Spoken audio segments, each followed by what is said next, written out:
Hello and welcome back to the KCC channel. I'm Rob and I hope you are having a wonderful day today. Today, we're jumping into some I Don't Work Here Lady.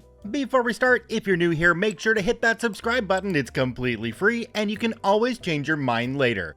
Alright, our first story today comes to us from DamionStJames. Another vest story. Let's jump right in. Hello again, I Don't Work Here Lady readers. It's me again with another story with a wild Karen brought on by my safety vest. If you're a first-time reader of my submissions, here's some context. I'm generally confined to using a wheelchair due to a barrage of medical reasons. I use a manual wheelchair and the rascal mobility aids that most stores provide. Due to many years of nearly being struck by hapless drivers in the Vancouver area of Southwest Washington State, I've taken to wearing high-vis safety vests in various styles to at least prevent injury. As you might imagine, some, though not all, supermarkets and stores around here use similar vests for their employees. This causes me to get mistaken for an employee all the time. So, on with the show. Walmart, 4th Plain, Vancouver, Washington. Since there was confusion in an earlier post, I was in the Walmart mobility aid provided by the store.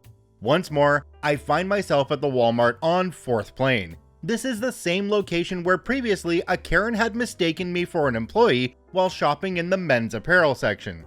As is often the case, my roommate Kay needed to get a massive shopping run done, and I just had to top off some supplies.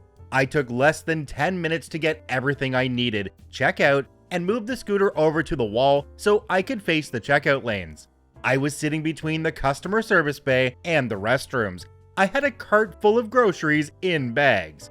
The vest I'd chosen to wear that day is black, with the high visibility green secondary highlights and reflective strips. I wore under that my black t-shirt, black jeans, black boots, and my black Pride Edition San Francisco 49ers hat with extra Pride swag. So pretty much looking as unlike an employee as possible. This Walmart uses gray vests with a rainbow of different colors across it, or the gold ones with the blue lettering. All of them clearly display the Walmart logo, say Walmart on it, and have ID badges clipped to the front. Now that I've painted the picture, let's introduce our Karen today. I'd describe Karen as the kind of woman that likely would be standing on her porch all day long, shouting at people not the same as her. She had this sleeveless sundress with bright flowery colors and no bra, and some swimming sandals, thongs or flip-flops to some. Her hair looked like it hadn't been washed or treated in at least 90 days. Her complexion suggested she likely had smoked since she was 9. Her father insisted, I'm sure, and gave me the impression of one of those women you'll see on the news after a tornado. "We lost everything. This is the 5th time. I don't know why them twisters like to gobble up them trailers. Must be that reptile Illuminati and day weather control device." She's pushing a cart, eyes narrowed in the classic out of F's to give facial expression. She comes to an immediate halt next to me. Since she was absolutely not subtle about her approach, I'd tracked her the entire time until this moment.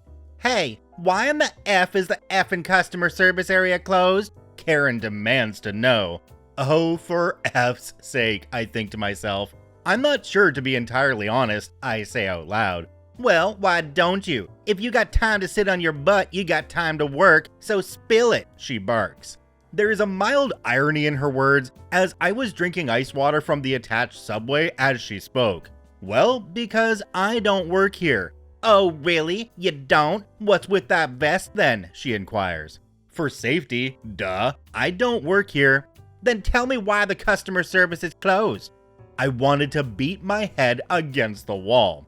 To save time and tech space, this goes on for several minutes. This loop of her cursing me out, asking what I was doing in a vest if I didn't work there, not accepting even the most basic of logic. To my great relief, one of the managers that knew me saw me and the Karen having a rather one-sided cage match of wits, and double-timed it over to us. She asks the Karen what was going on. Karen asks right off if I worked there or not, because she thought I was a butthole either way. Manager repeats pretty much everything I'd already said, with a sprinkling of language I call managerese. As if I'd been speaking to Karen this entire time in Navajo, Suddenly Karen gets the picture. Now she rounds on the manager demanding to know why the customer service area was closed. Manager tells her the system went down for the whole store, and even if it hadn't, it would have closed anyway 15 minutes earlier. Karen looked like she was about to morph into a pink, flowery Hulk. She stomped off, trying to look big mad as she did so, making those stupid sandals of hers smack off the tiles. Manager and I share a mutual sigh of annoyance, greeted one another, wished each other well, and parted ways. I went home shortly after this with no further incident. Hey Karen, did you ever think that maybe customer service was closed because, I don't know, they saw you coming? Jumping down to the comment section on this one, we have one from a user called Bob's Your Uncle 303. It says, "You should have said customer service is closed because your lazy Walmart employee butt must be late for work. Now you go open customer service right now. I've been waiting here for over an hour for one of you lazy workers to do your job." I can only imagine the look on Karen's face if you actually tried to turn the whole situation around and give her the same treatment that she was giving you. I mean, that might even make her head explode. One other comment down below this one from a user called WebMaca quoted the Karen in the story when she said, "Oh really? You don't? What's with the vest then?" and suggested a response of, "So idiots like you don't accidentally run my butt over in the parking lot." Well, OP responded to this one with a quick bonus story. So here it is, it says, "Precisely my point. I was living in Battleground, Washington around 2007 to 2010. Husband and I weren't fortunate at this time to own a vehicle, so I had to walk about 2 miles to and from work. This is farm country, tiny little 2-lane roads with drainage ditches on either side. There's about a 1-foot shoulder indicated by the nominal white lines. By law, that's my designated space to walk if I'm walking along the rural roads. One afternoon while returning from work, somebody driving a Ford F-U-50 clips my left shoulder with part of his mirror. I get knocked flat, but quickly pick myself up. I wasn't injured, but I was understandably pissed. Could it be that he thought he had clearance? Maybe. In that moment, I really didn't care. I extended the, shall we say, expected gesture in his direction. The truck suddenly stops. The driver puts it into park and opens the door. A man gets out, white dude about 35, decent build, someone who probably does a lot of physical labor. Baseball hat, flannel shirt, jeans, work boots. The man stomps over to me and begins to shout, "The bleep's your problem?" and "Think you can effing flip me off?" It escalated into a shouting match between us. He was incensed that I was mad, that he had struck me. I was mad that he'd hit me. I just kept pointing out there was nowhere to walk, and I had little to no recourse. The whole affair lasted about 10 minutes. Nothing truly terrible happened. He got in his truck and drove off. I went home to have the hubby check out my shoulder just in case. I had a big, old, fat welt, like the kind you might get from paintballing, but walked out unscathed. Ah yes, another complete waste of oxygen who thinks the whole world revolves around them. How dare you be my victim? The OP for this story, DamionStJames, has quite a few stories up on Reddit, mostly in the IDontWorkHereLady subreddit. I highly recommend checking them out at the link in the description down below and reading some more of their stories. They're extremely well written, and OP just happens to run into a lot of Karens. As luck would have it, we have another Walmart story. So our second story today comes to us from DirtyTraxx.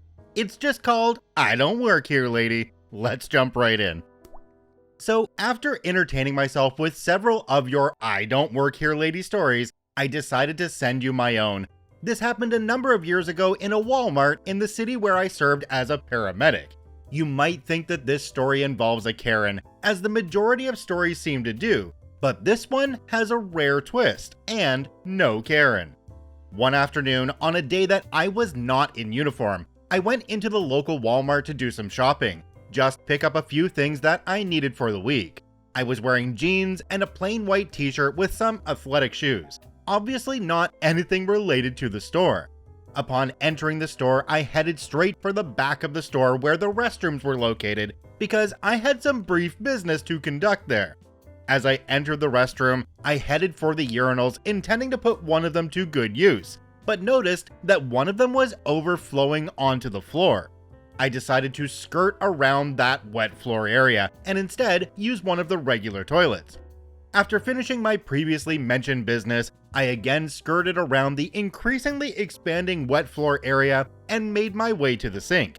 After dutifully washing my hands, I exited the restroom and spotted a young Walmart employee in her blue vest walking by, and I stopped her. She appeared to be about 19 and fresh-faced. I said, "Excuse me, but one of the urinals in the men's restroom is overflowing and the floor is getting wet." To which she replied very sincerely, "What do you want me to do?" I responded, I don't really know. I guess whatever it is that you do when a urinal is overflowing." At this, I turned to walk away, but she caught my elbow and repeated, "What do you want me to do?"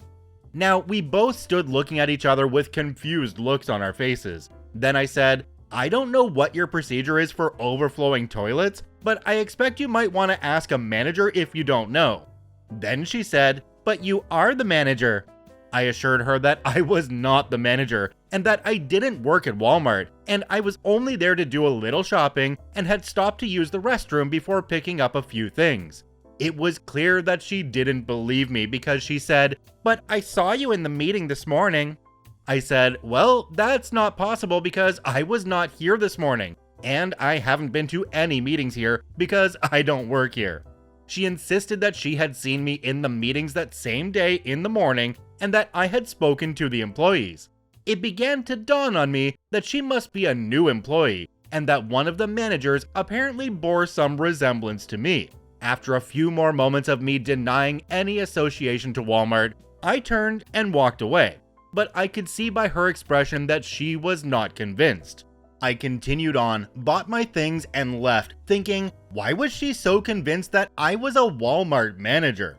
I of course thought that this was just a case of mistaken identity by a new employee who obviously didn't know the manager very well, and that it would never happen again. But it became apparent about 2 weeks later that I was wrong. So a couple of weeks later, I was again entering the same store. I had just walked through the entrance and was passing the service desk when I heard a woman's voice say, "Oh, there he is." I glanced in the direction of the woman at the service desk, and she was looking directly at me. I continued walking, but noticed that she was walking straight toward me and smiling. She said, "Hey there, smile when you look at me." At this point, I looked around me to be sure that she was talking to me and not to someone behind me. At first, I thought that maybe she was someone that I had picked up in the ambulance or someone that I had assisted previously. I know I had a confused look on my face, but I popped on a crazy looking grin anyway. She continued to approach me, cocking her head from side to side and looking me over until she almost got face to face with me. Then she exclaimed, "Oh my god, you're not my cousin. I'm so sorry. You look like my cousin. He's a manager here." I said, No, I'm not your cousin, but nice to meet you anyway." We talked for a few minutes and I relayed the story about the bathroom that had happened a couple of weeks earlier, and we had a laugh. On other visits to that store, I tried to keep my eye out for my doppelganger, but never saw him. I figured if I could fool his cousin, we must look a lot alike. But I never saw the fellow. Jumping down to the comment section on this one, it seems like a lot of people in there had the same idea. So let's read one here from Fatboy61841. It says, "You know you could have had a lot of fun with that, right? Walk up to a stalker in action and observe for a minute or so and then slap him on the back. Tell him he's doing a good job and hit you up about a raise later. That kind of thing." I don't know, I think it would be a lot of fun to see just how far you could take this one and have people not realize that you're not the manager of the store. Walk into a meeting, walk into the back room and sit down in the break room. OP, you could walk into the back room of that store anytime. So if you were shopping and there was an empty shelf of something that you wanted, you could literally go back there and check for more stock yourself. If you know how they sort that stuff out, which I've heard isn't all that well. Our last story today comes to us from NoJob8221. I'm the delivery guy, not a porch pirate. Let's jump right in. This just happened and I had to post it. My husband and I both work for Amazon Flex, which has freelance drivers deliver packages to different areas that are a little off the beaten path. This way, everyone, even those who live in tiny forgotten towns that are surrounded by cornfields, will get their packages in a timely manner. Today, my husband, who I'll refer to as husband, was doing a block in such an area. It's early in the day and the car is full of packages when he entered small town. It was the kind of place that had a post office, a gas station, an old mill, and a sheriff. It's the place where everyone knows everyone because they're all related by blood or marriage. So when husband starts making stops at houses in town in an unfamiliar car, everyone noticed. Husband doesn't even realize that he's being watched. It's just another stop on his delivery route. Then he goes to drop a package at a house at the end of a dead-end road. He does the drop at the door, sends the notice to the customer that the package has been delivered, and gets back into the car to go to the next stop. Except the road is now being blocked by a sheriff's car. Husband stops and sheriff approaches him, telling him that he had received some calls about him, a suspicious man that was going from house to house and had packages in his vehicle. Husband gives him his ID and tells him, "I work for Amazon. I just delivered a package to that house back there. These other packages are for other customers." Sheriff takes a look at husband's ID, then his phone to take a look at the app. Then sheriff looks at his own phone before going to the house husband just left to see if the package was there. Sheriff then looks past husband and sees someone watching them. Husband described the look sheriff gave the person as a mix of course, and "Are you effing with me?" Sheriff then tells husband that he had been accused of being a porch pirate before stomping past husband to scream at the person watching them. Sheriff apparently not only knew the person who called to report husband as a porch pirate, but the delivery husband had just done was to the sheriff at his house. Sheriff went off on the nosy neighbor about don't they have anything better to do, wasting police time, and how, yes, he was sure that the husband was telling the truth, since he had received the delivery notice on his phone and the package was on his porch. Sheriff came back to husband, thanked him for his time, and sent him on his way. Husband was annoyed that he was held up for over 20 minutes, but I think this story was worth it. Jumping down to the comment section on this one, we have one from a user called Hat of Sky. It says, "It's very satisfying to hear of at least one of those nosy people getting proper reamed by a person in authority. This good apple could teach a lot to the sheriff in my town. I'm honestly willing to bet that this person is already a known nuisance in the town, a busybody person who always needs to get in other people's business. Most people would think of being yelled at by the sheriff as a consequence of their actions, but in this case, they're probably just not going to care, or maybe they're not even mentally present enough to realize what's going on. I'm sure this person will continue to be a nuisance, and I hope that OP and their husband don't have to go back to that town very often." Check out all 3 OPs linked in the description down below. I thank you for watching. I hope you have a wonderful day, and we'll see you tomorrow.